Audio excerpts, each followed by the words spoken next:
Alright Babs, for kick-ass hot sauce, there's a shopping list. If you can't find ghost peppers or you don't have ghost peppers, substitute any kind of spicier pepper if you want. Habaneros, jalapenos, serranos, or just make a mild sauce, you know what I mean? For that kick-ass hot sauce, these are gonna lacto ferment for 45 days. Now, if you're familiar with the process, skip forward. This is gonna be something that I go over rather quickly. Is for those newer people that come to the channel that aren't aware of how this process works, you know what I mean? This is how I do it. There are many different ways that you can lacto ferment, of course. This is my preferred method. It's consistent, it's accurate, and it's easy to do, right? All right, equipment that you need: scale, reason grams, empty mason jar. I like to use filtered water. You could use bottled spring water. Tap water has chlorine in it and it doesn't really taste that great. And some sort of a fermentation weight. This is an empty baby food jar. It's glass. You could also use a Ziploc bag full of water or just buy yourself a fermentation weight. My preference on salt is fine sea salt. No additives, no bullshit, you know what I mean? Dissolves the best in the water. Now let's get started with the lacto fermentation process. Here's our ingredients. After rinsing the peppers under cold running water, I'm going to cut them up, starting with the bell pepper. I stand it upright and I'm just cutting the sections off of it. There's very minimal waste cutting the peppers up like this, and then just giving the peppers a rough chop, trying to keep them somewhat relatively similar in size and placing them into a mixing bowl. I love the flavor of a red bell pepper. It's going to add a nice sweet balance to the sauce. The garlic cloves, I'll just give them a quick smash on the cutting board and remove that outer papery layer and cut the root end off. Now before we do start handling the ghost peppers, highly recommended that you wear rubber gloves. With the ghost peppers, all I'm going to do is rip the stems off of them. Once the stems are all removed, just cut the peppers in half. Seed and placenta removal is optional. After all the peppers get cut in half, I do like to check the inside of the peppers to make sure that none of them are rotten, and inspecting the seeds. If any of them look suspect, I scrape them out.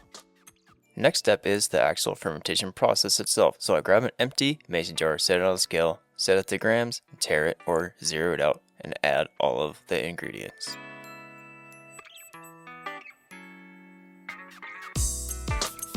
Now once we have all the ingredients into the jar, if you need to, lightly smash all of them down into the jar just below the neck of the jar and fill the jar up with filtered water or bottled spring water like I'm using today. I really try to stay away from tap water since it has chlorine in it and it doesn't have the best flavor. Just below the neck of the jar is how full you want to fill it up with water. Now you want to use this simple calculation. You take that total weight and multiply it by 0.03, and that will be the amount of fine sea salt that we need in order to make our brine. Now very carefully you want to pour the water into a mixing bowl. Just be very careful not to splash any of the water around, as it might have some of the capsaicin from the ghost peppers in it already and it will burn. Now place a small dish onto the scale, tare it, and add the calculated amount of fine sea salt to the dish. Fine sea salt is my preferred salt to use since it dissolves the best in the water, and the salt I use has no additives, no anti-caking agents. Now that we have our calculated amount of salt, add it to the water and give it a thorough mix to fully dissolve the salt. Once the salt is fully dissolved, pour that salty water solution, aka our brine, into the jar with the peppers, the garlic, the spices. Lastly, I'm adding a couple dried thyme herb stems to the jar that will help pull some more flavor out of an already delicious sauce. Now pour that brine water back into the jar. Next, you take a fermentation weight. I'm using a glass empty baby food jar. You could use a Ziploc bag filled with water, or you could buy a fermentation weight on Amazon or whatever. Most importantly, you need to keep all those ingredients submerged underneath that water. I keep my fermentations in a glass Pyrex dish to catch any kind of overspill. That's going to ferment at room temperature for 45 days. I have a perfect location in my pantry that is away from direct sunlight and it stays consistent temperature wise, which is a very important thing to take note of. So this, like I said, has been fermenting for 45 days. I put parchment paper underneath that lid. That way it doesn't, you're creating an acidic environment in there and that will eat away at the lid. So parchment paper kind of combats that.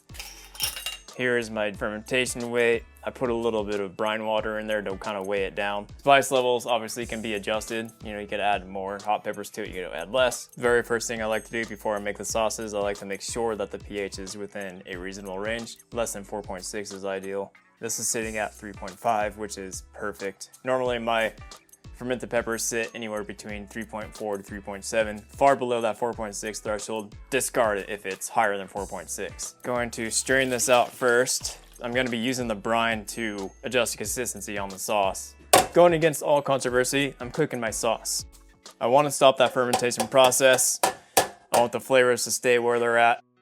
If you have a problem with cooking a lacto fermented hot sauce, then follow your complaints in the comment section or just fucking don't cook the sauce. I don't know, you choose. This is a really pretty color. I like this sauce a lot. These are ghost peppers after all, with a little bit of bell peppers, so they are very, very hot. My window's cracked, my slider's cracked. I'm gonna cover it with this.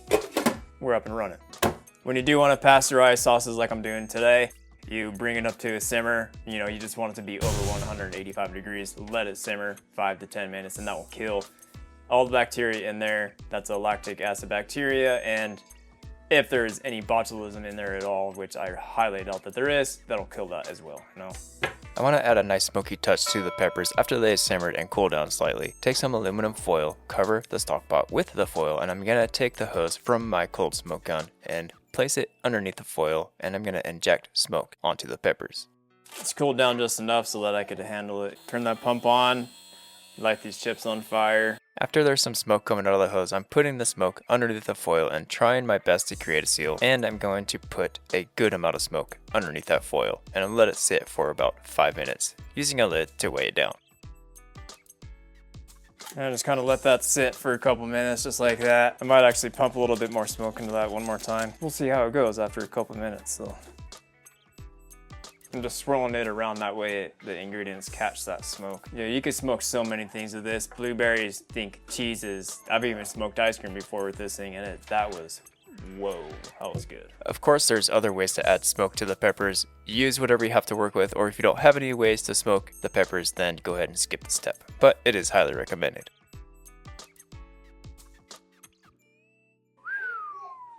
Ooh, that has a nice little zip to it. I literally took like a little drop of that. This is where we need to be kind of careful with not touching anything.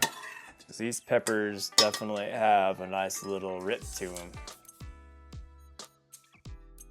Definitely need to take extra precautions, being that these are ghost peppers. If this was all just straight ghost peppers, I'd be wearing like a mask, I'd be wearing goggles. I'd probably be doing this outside, if you'd have to be honest with you. So, yeah, make sure the lid's on tight, give it a rip.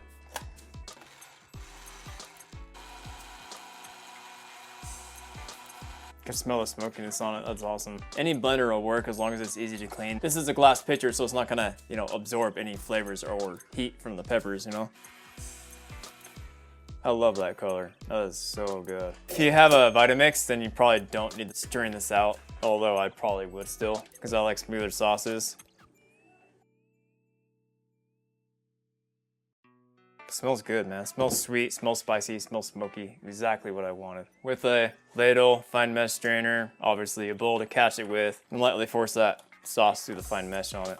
Consistency obviously is a personal preference. I like mine thinner, but you can make yours thick or thin or whatever it is that you want. So I pretty much say this in every video I make hot sauces in, that I strain them out and then I draw out that pulp, make a nice seasoned salt with them. This parchment paper makes it easy for cleanup and also is compostable, which I will chuck in my composter later. All right, that goes in an oven preheated 190 degrees, and that's gonna go for 3 hours or until it's really dried out. I like to kind of move the pan around, maybe break up the pulp a little bit. Then, once it's dried out, let it cool, grind it up, add some salt to it.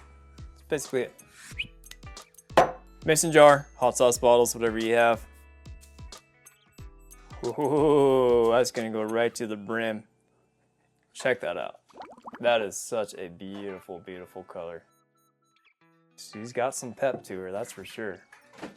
Excited / nervous to taste this. Wow, that's good. As soon as you taste it, it tastes nice and sweet. You could taste that garlic and that smokiness, and then that heatness really kicks your ass right at the end. I mean, I know why they call them ghost peppers, apparently, because that spiciness level really creeps up on you and kicks your ass. A lot like a ghost. I like to store my sauces in mason jars like this. I like putting some parchment paper and then putting a lid on it. Kind of whatever it is that you have to work with. Mason jar is my style, but if you have hot sauce bottles, put them in the hot sauce bottles, and I chuck mine in the refrigerator. This will stay good for minimum 8 months. I've had my blueberry habanero hot sauce in the refrigerator going on a year and 2 months now, and it is still freaking going strong, you know. I'm not gonna say how long this is gonna last because I'll probably consume it before 6 months, so long as that pH, you know, stays within range, right? To stop buying convenience store-bought hot sauces when you are now a professional at making hot sauces, which goes really good on that burger. So watch that video, and then you got the shopping list, right? I also have the recipe in the description, so go ahead and check that out. Write some shit down, go to the store, buy yourself ingredients, and get to fermenting and make your sauce.